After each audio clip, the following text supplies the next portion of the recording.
Bonjour à tous mes abonnés, aux frères et sœurs et aux amis. Mon rabbi, je te bénis, ainsi que les frères et sœurs et puis les amis. Ben, j'ai envoyé un message là où tu sais, mon rabbi, enfin bref, et ailleurs. Ça va bien. Bon, ben, j'ai eu des problèmes de fuite, hein, ça fait un bon moment que j'ai des problèmes avec mes chiottes. Donc j'ai passé 3-4 heures à chercher dans le garage des pièces pour pouvoir que ça fuit plus, quoi. En plus de ça, on m'a volé le truc que j'ai descendu en bas qui me servait de douchette. C'est une espèce de douchette qui fait comme t'appuies, ça fait un grand jet et ça nettoie les chiottes. T'appuies dessus, hop, tu fais ça et puis ça nettoie. Donc je l'ai enlevé parce que ça fuyait et je l'ai mis en bas. Mais on m'a volé. Dans mon garage, on m'a encore volé. Donc il a fallu que je trouve des pièces pour boucher le flexible qui arrêtait pas de fuir. Ouais. J'ai passé au moins 4-5 heures en bas, 3-4 heures à travailler dans le garage, à chercher des pièces pour pouvoir visser un truc dessus pour plus que ça coule. Parce que ça va me coûter une fortune, ça fait je sais pas combien de temps que ça coule. Je dis merde, j'ai fermé le robinet de la douchette qui servait pour nettoyer, j'appelle ça une douchette, mais c'est mieux qu'une douchette. Ça nettoie les chiottes, quoi. Ça envoie un jet d'eau d'une force, voilà, ça nettoie bien. Gilles avait mis ça.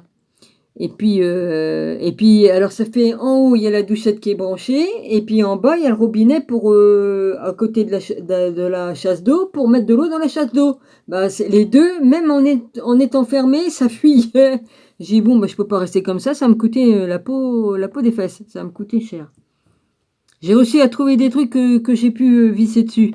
Oh putain, il m'arrive que des couilles. Depuis que Gilles est mort, j'ai plus mon plombier à la maison, alors je suis emmerdé. Je suis obligée de faire la plombière, l'électricité, et puis tout. Réparer l'aspirateur, enfin, faut que je fasse tout toute seule, quoi. La vache. En plus, je suis harcelée au téléphone, ouais. J'ai eu le malheur de remettre ma boîte vocale sur mon fixe. Ah, bah, à 8 h du matin, ce matin, on m'a appelé pour les compteurs intelligents, ouais.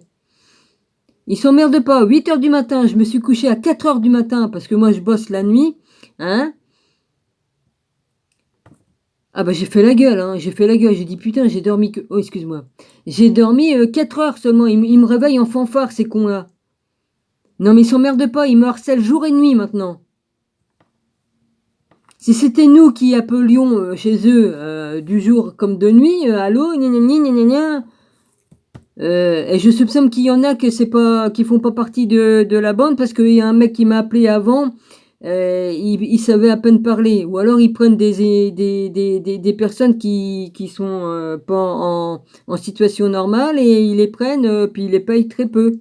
Vous voyez, un migrant qui arrive en France, bah, ils les prennent. Puis ils savent pas parler, hein, c'est obligé, ils ont pas encore appris la langue. Bon, moi j'en sais rien, je dis ça, je dis rien, hein.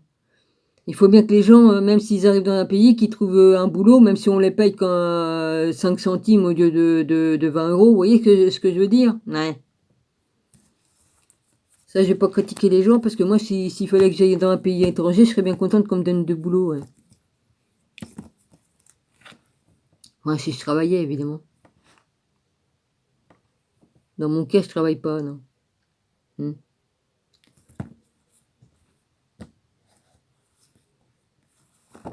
Bon, bah, je vais faire une petite vidéo. J'avais promis pour le roi Arthur, donc j'y vais. J'ai fini avec ah, avec le Davassi. On y va pour Arthur. Dans les légendes, il y a des vérités, les gars.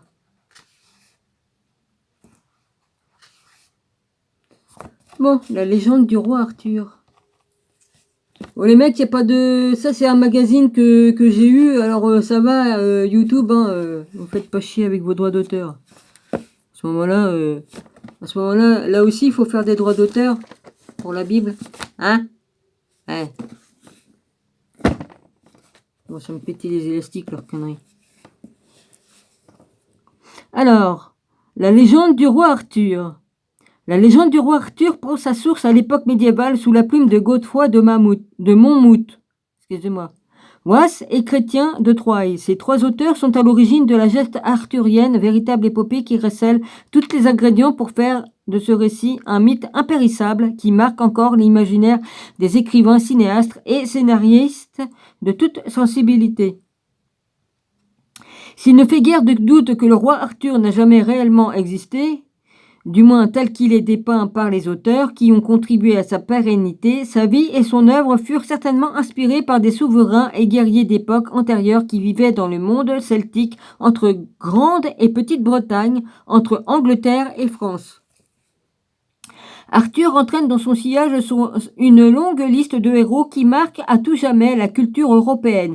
La reine Guenièvre, Merlin, Viviane, Lancelot, Morgane ou les chevaliers de la table ronde sont ses fidèles compagnons de route, qu'ils lui soient restés fidèles jusqu'à la mort ou qu'ils aient failli à leurs promesses, tous sont indissociables de son existence mythique.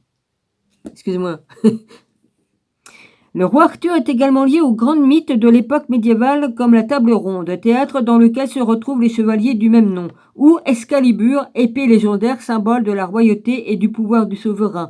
Enfin, le Saint Graal, dont la quête inlassable par les chevaliers de la Table Ronde représente le but de leur existence, constitue un interpack révélateur de l'atmosphère spirituelle dans lequel ont été imaginés les différents récits qui ont forgé la légende arthurienne. La source, l'itinéraire à l'origine de l'histoire du roi Arthur.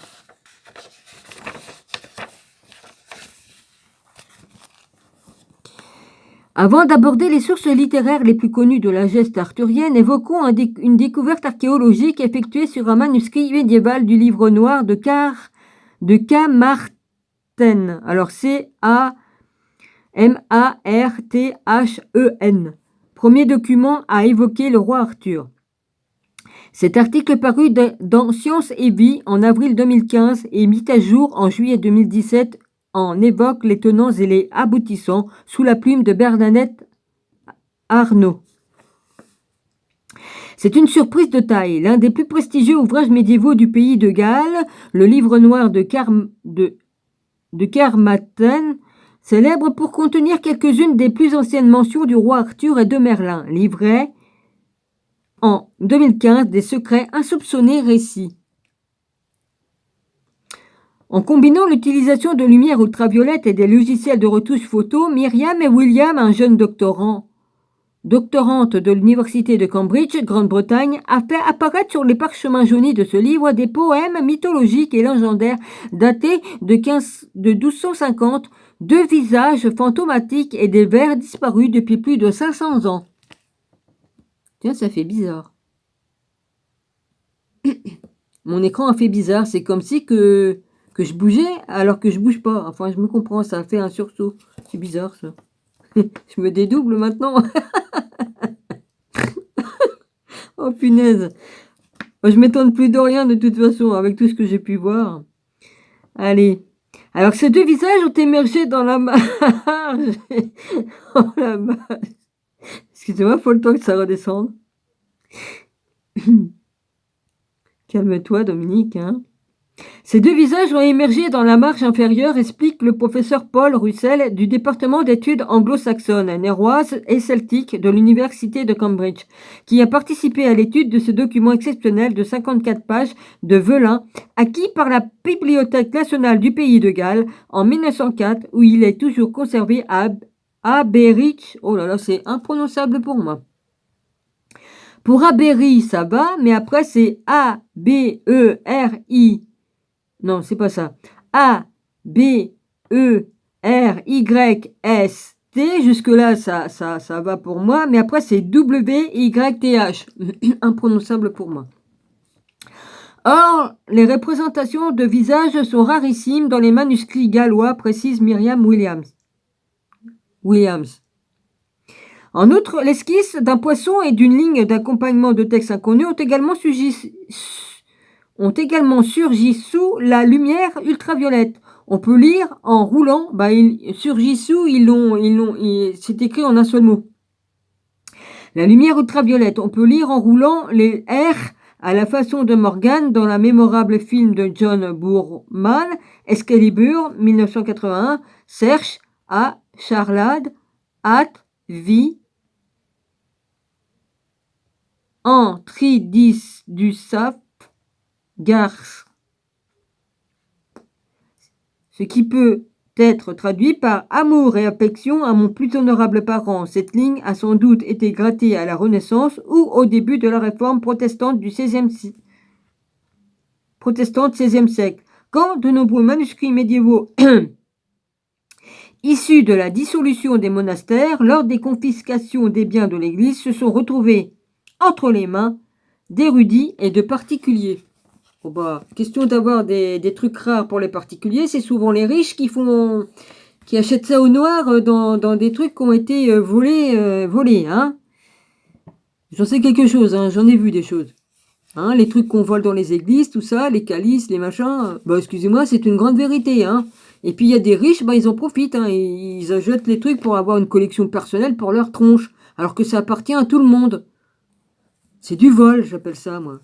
Parce qu'il y a des gens, ils ont donné des cadeaux aux églises, que ce soit pauvres, riches ou machin, ils économisaient de l'argent pour pouvoir faire un présent à l'église. Hein, c'était une donation pour, voilà, c'était comme ça. C'était une donation qu'ils faisaient à l'église pour que, comme tu fais une prière, tu fais des demandes et puis tu fais un cadeau en retour et puis voilà, enfin des trucs dans le genre, quoi. C'est du vol. Palimpseste, c'est écrit en un seul mot, Palimpsestes. Les copistes de l'époque avaient en effet pris pour habitude, les parchemins étant chers, d'effacer les inscriptions anciennes pour y inscrire leurs nouveaux textes, faisant parfois irrémédiablement disparaître des œuvres originales. Mais l'usage des technologies modernes est venu à la rescousse des paléographes pour l'analyse de ces palimpsestes, manuscrits réutilisés, comme viennent donc de le faire Myriam, William et Paul Russell. Les scientifiques pensent que certains s'espèrent de Griffith, G-R-Y-2-F-Y-T-H, de Rutin, propriétaire de ce livre noir de Carmarthen au XVIe siècle, est probablement l'auteur de ce coupable grattage. Parlons de grattage, j'ai le truc de mon soutien-gorge qui me gêne. Excusez-moi. Alors, le livre noir, oh, faut que j'arrête de rigoler comme une conne, moi. Le livre noir de Carmarthen est le plus ancien manuscrit en langue galloise. Non, mais si vous saviez ce qui m'est arrivé aussi dans ma cour, ce que j'ai vu dans ma cour, franchement, oh mon Dieu. Le voisin, comme il fait secouer ses draps, il ferait bien de regarder ce qu'il y a dans son lit avant. Hein. Ouais. Franchement. Je me retrouve avec un olisbos dans ma cour. Excusez-moi, c'est une grande vérité. Si avec ça, comme il jette des trucs, c'est une vraie poubelle ma cour, il y a des moments. Franchement. Ça y plairait que je mette ma poubelle par sa fenêtre, par là, dans sa petite cour là qu'il a par là. Non, je crois pas, non. Enfin, bon. Les chiens qui font leurs besoins dans ma cour, les gens qui jettent leurs masques, leurs poubelles, tout ce que tu veux bien, leurs mouchoirs, enfin bref, il y a de tout, quoi. Et moi, je touche à rien, j'ai pas envie de toucher à des trucs, qu'il y a des trucs dedans, excusez-moi, hein. Ouais, franchement. Les gens sont impolis, ils mettent tout, vas-y. Voilà, c'est tout, c'est pour ça, des moments je rigole, mais il y a des trucs qui me reviennent en mémoire, et je suis obligée de rigoler, et puis bon, voilà, excusez-moi, hein.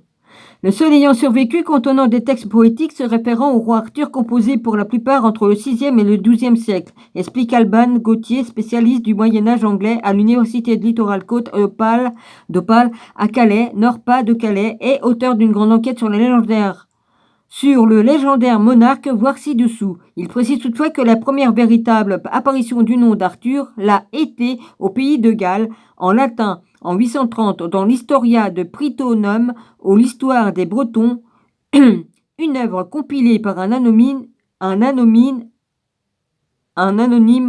gallois. Héros légendaire dans le livre noir de Carmarthen, une partie du texte connue sous le nom de Anglignon, Englynyon,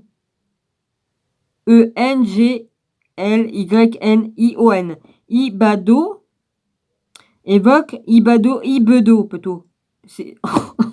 J'en ai marre. J'en ai marre de cette foutue dyslexie à la con. Anglignon Ibedo. Ou Ubedo, parce que c'est plutôt B-E-D-D-A-U. Il n'y a pas d'accent sur le E. Évoque des sépultures de héros légendaires. Un dénommé Myrdin. Alors, M-I-R-D-D-I-N, qui veut dire Merlin. C'est après, c'est marqué Merlin après. Il apparaît aussi dans deux poèmes, dont celui qui est présenté comme un dialogue entre lui et le poète gallois Taliesin. Mais l'ouvrage contient surtout le plus ancien poème arthurien intitulé Pagur. Quel homme! L'ensemble du manuscrit va continuer à être analysé à l'aide de ces techniques innovantes pour tenter de faire ressurgir d'autres secrets enfouis. Enfouis. Oh la vache.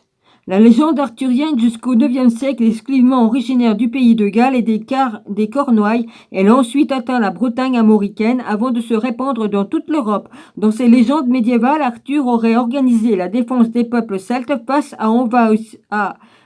aux envahisseurs germaniques. Son existence historique n'a jamais pu être attestée au terme d'une importante enquête publiée dans le livre Arthur.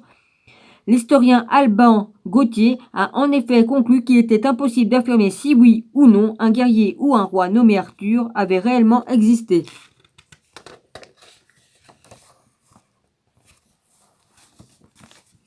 Vous n'avez qu'à poser la question, hein. C'est pas dur, vous posez une question, vous avez la réponse. Hein. Bon alors, aux alentours de 500 de notre ère, en effet, les textes qui mentionnent la présence de ce personnage sont trop tardifs et trop contradictoires pour permettre de se prononcer avec un minimum de certitude. Pour Alban Gauthier, bien tantôt enfant débrouillard et prédestiné, tantôt guerrier solaire, tantôt roi faible et rejeté, tantôt homme fragile et sensible, tantôt vieillard héroïque affrontant la trahison, tantôt espoir de tout ton peuple croyant à son retour glorieux, Arthur a connu bien des visages, souvent contradictoires. L'étude complète du livre noir de Carmarthen apportera peut-être d'autres éléments. Si de nombreux érudits et écrivains ont contribué à forger la légende du roi Arthur, Was, Godefroy de Monmouth et Chrétien de Troyes constituent les principaux forgerons de la geste arthurienne, une tradition médiévale résumée dans ce chapitre du livre Le roi Arthur de Marc Rolland. Et c'est marqué 2, c'est peut-être le volume 2 ou j'en sais rien. Depuis que le corpus de légendes arthuriennes a débordé son cadre insulaire au Moyen-Âge, il a bénéficié d'une expansion et d'une faculté d'assimilation à peu près unique dans son genre qui ont servi à le répandre aux quatre coins de l'Europe. Ce phénomène peut être considéré en partie comme normal. La forme épique que prenaient ces légendes en faisait une suite logique aux chansons de gestes inspirées de l'épopée carolingienne. À la manière de France répondait la matière de Bretagne, la forme actualisée, ces légendes que l'on retrouve chez Godefroy de Monmouth, Chrétien de Troyes ou bien plus tard, si Thomas Malory incarnait un idéal dans lequel pouvait se reconnaître l'aristocratie de leur temps, les romans de la table ronde demeurent pour beaucoup à notre époque la voie d'accès idéale vers une compréhension de la société médiévale et surtout de son idéologie. Cependant, si l'on peut noter une fois de plus l'importance évocatrice de cette légende, en revanche, la nostalgie d'un certain moyen âge n'explique pas à elle toute seule l'intérêt que le matière de Bretagne suscite de nos jours, surtout en pays anglophone. Le propre de toute la littérature moderne inspirée de ces légendes est justement sa grande diversité, malgré l'appartenance formelle de nombre de ces nouvelles sources premières aux romans historiques à cheval sur plusieurs genres. La littérature arthurienne moderne tient sa multiplicité de visions de la gamme variée des textes originaux. L'on ne saurait expliquer la présence d'Arthur dans la fiction, l'histoire, le cinéma, la bande dessinée, l'ésotérisme, etc.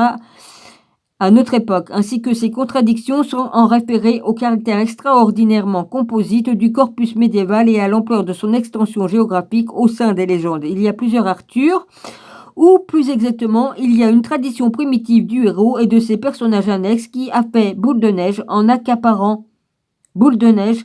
accaparant des traditions légendaires qui lui étaient étrangères à l'origine à un degré qui n'a de pareil nulle part ailleurs. Arthur servait en quelque sorte de raison, Mon Dieu. T'as envie de raisin, Dominique? Oh la vache. D'être ou d'instruction à des gestes qui n'ont finalement que peu de rapport avec le point de départ. Faut bien que je me marre de mes dérapages. Bon, je me moque de moi-même. C'est alors que Godefroy vint de Geoffroy de Monmouth, qui compose en 1137 son Historia Regum Britannia, Regum, R-E-G-U-M, Britannia, alors B-R-I-T-A-2-N-I-A-E, où il donne, à cette date, la plus complète narration des exploits du roi Arthur ainsi que la description de sa cour et de son empire. Godefroy se dit historien et sous sa plume se mélange l'invention pure. Les Britanniques seraient la progéniture de Brut et de ses Troyens et souvenirs confus de faits historiques véritables. T-R-O-Y-E-N-S pour Troyens. Et souvenirs confus du fait historique véritable. Ainsi retrouve-t-on les usurpateurs romains, Maxime, Constantin, les chefs bretons Ambrosius, dernier des Romains, Vortigène, c'est un M ou un R? V-O-R-T-I-G-E-M. Je crois que c'est un M, ouais. Le Celte qui fit entrer les Saxons en son royaume par amour immodéré de la fille de leur roi, Uther, Pendragon, père d'Arthur Godefroy, fait rayonner le nom d'Arthur, joignant à sa légende celle de l'enchanteur Merlin. En 1155, pièce centrale dans le corpus à venir, la table ronde fait son apparition grâce au poète Wace, auteur de romans de Brut. Sur le continent où un certain Gallois nommé Blédry aurait narré cette histoire, Blédry avec un H entre le R et le D, aurait narré cette histoire à la cour des comtes de Poitiers. Chrétien de Troyes s'inspira du corpus arthurien grandissant pour créer un genre nouveau, rédigé en français dans ses romans. Puis il y a un 7 qui est entre les deux lignes là. Hein? Serviteur fidèle de Marie de Champagne, fille d'Aliénor d'Aquitaine, Chrétien se consacra entre 1168 et 1190 à deux thèmes majeurs, introduisant dans le corpus le meilleur des chevaliers Lancelot, le chevalier de la Charrette ou Lancelot en verse, ainsi que le Graal, le comte du Graal, appelé Perceval, décédé ou victime du blocage de l'écrivain, après avoir écrit leur vers 9234 du Perceval le Gallois. Il n'était pas feignant, hein. 9234 vers, ah bah dis donc. Chrétien fut relayé par des continuateurs qui témoignent de l'influence d'un autre modèle.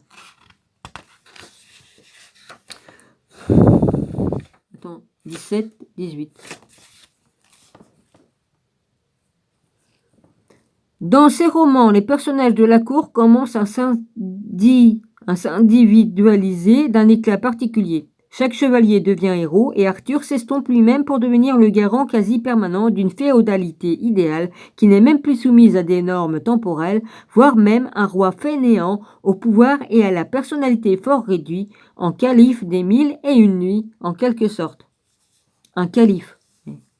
Le Moyen-Âge finissant nous laisse un de ses plus insignes monuments lorsque Sir Thomas de Malory, rassemblant de nombreuses sources tant anglaises que françaises, les Lancelot, Merlin, Tristan, prose, morte, Arthur, allittérative,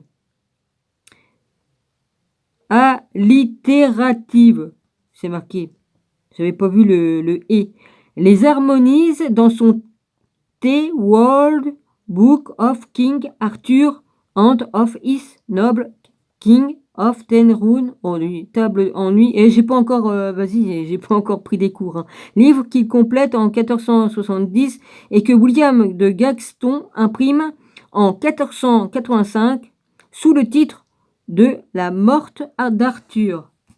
Bah, c'est écrit comme ça, La morte d'Arthur.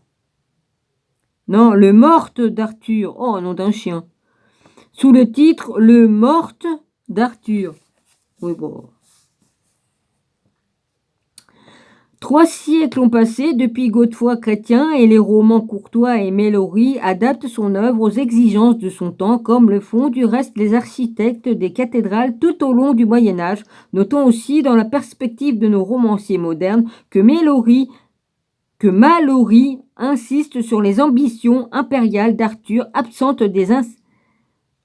des romans français. Redonnons à son personnage une certaine historicité. Il est décrit comme notre King Arthur Tat was Emperor. Quant à sa généalogie, All is true, je sais pas si on dit true, T-R-E-W, All is true, bon, je vais dire ça comme ça, on setri es sauf is fardir, unter wes esperur of Rome. Ah bah dis donc.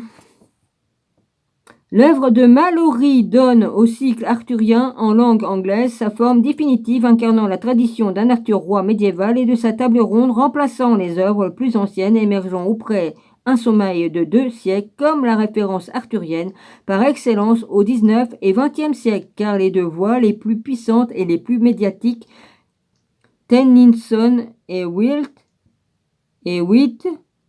ont trouvé chez Malory leur partition d'origine. Pourquoi que je dis Malory, moi, au lieu de dire Malory? Non mais, oh, c'est dans une vie antérieure que j'ai connu une Malory.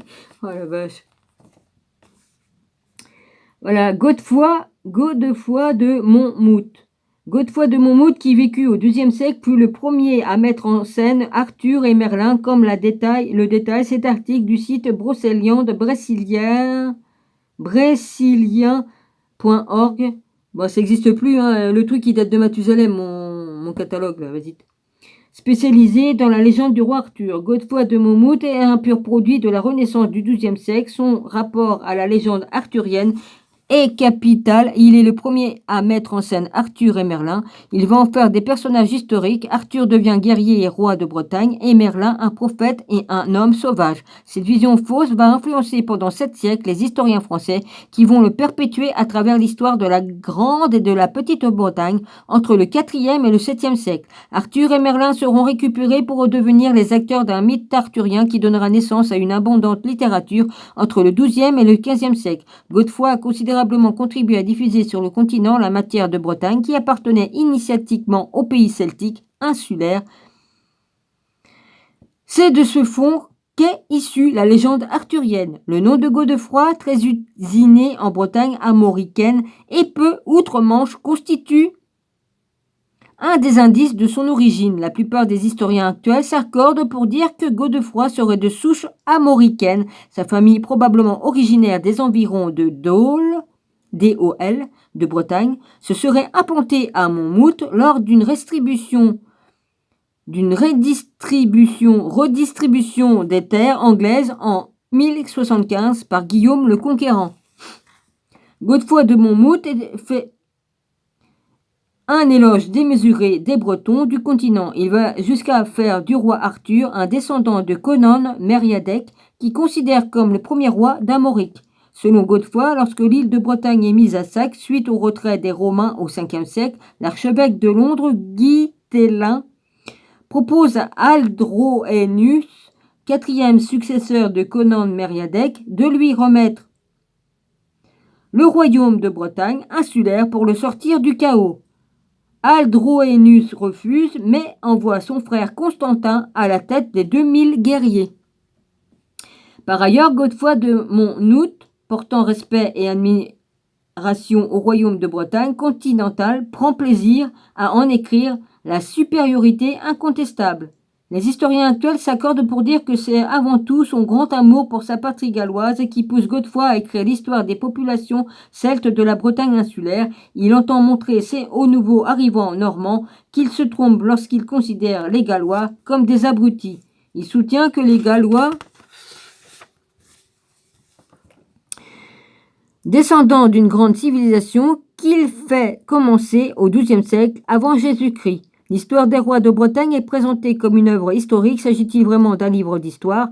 Godefroy joue sur les deux registres réalité et fiction, faisant plus œuvre romanesque qu'historique. L'histoire de Godefroy est censée raconter celle de la Bretagne insulaire depuis ses origines jusqu'à la fin du 7e siècle de notre ère avec Gad Warladr. Alors, Cadwalladr,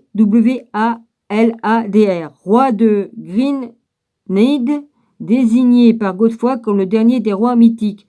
Greenneed, c'est Gwynedd,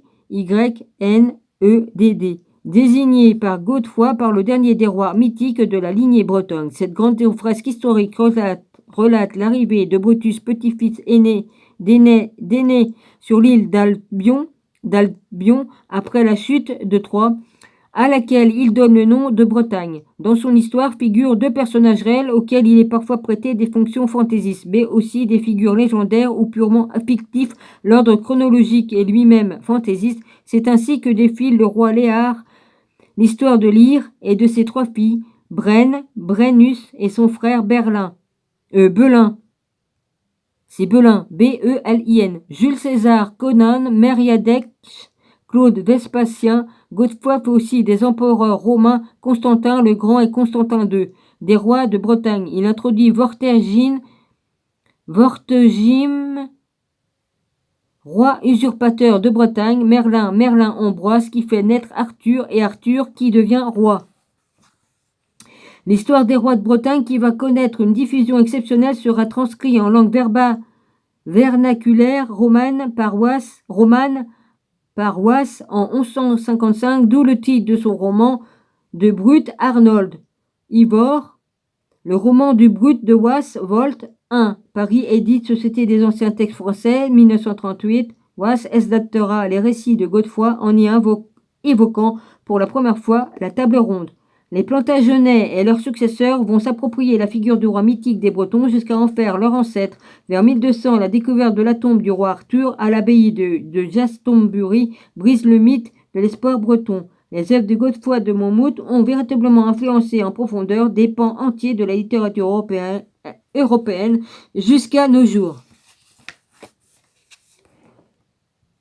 Bon, ben voilà, l'œuvre de Godefroy de Monmouth est faite de beaucoup plus de littérature que de l'histoire. Il joue à la fois sur les registres de la réalité et de la fiction qui trompent un peu son lecteur. Toutefois, il fait entrer dans l'histoire Arthur, Merlin, Gauvin, Conan, Mériadec, Urterbandragon, dans personnages de son invention que l'on retrouve aux côtés du personnage historique. Cette confusion de légendaire et des faits historiques a eu comme conséquence, durant 8 siècles, de contribuer à donner une vision fausse de l'histoire. Godefroy aura donc mélangé le vrai et le faux, comme dans la plupart des ouvrages historiographiques du XIIe siècle, avec Richard Cœur de Lion, successeur d'Henri II. Arthur est adopté par les rois normands d'Angleterre, et c'est Arthur-là que nous retrouvons chez Chrétien de Troyes, autre grand auteur arthurien, après Godefroy de Monmouth, dans la seconde moitié du XIIe siècle. Avec Chrétien, nous entrerons dans le monde et dans l'idéologie chevaleresque, à notamment... Toi, me fais pas chier, le moustique, là, tu m'emmerdes. Dans ce qu'on appelle désormais, bien que le nom ait été donné au 19e siècle, l'amour courtois. Petite mouchette, je sais pas qu'est-ce que ça m'emmerde. Voilà. Bon, ben j'arrête ici parce que j'en suis à 33,57 là, et je sais pas si ça va mettre 200 ans ou si ça va passer, j'en sais rien. C'est pour ça que j'aimerais faire des vidéos un peu plus courtes. Je suis à la page 20. Je précise... Comme ça, je vais me rappeler. Si je retrouve pas ma page, j'ai juste à écouter ma vidéo pour savoir. Voilà.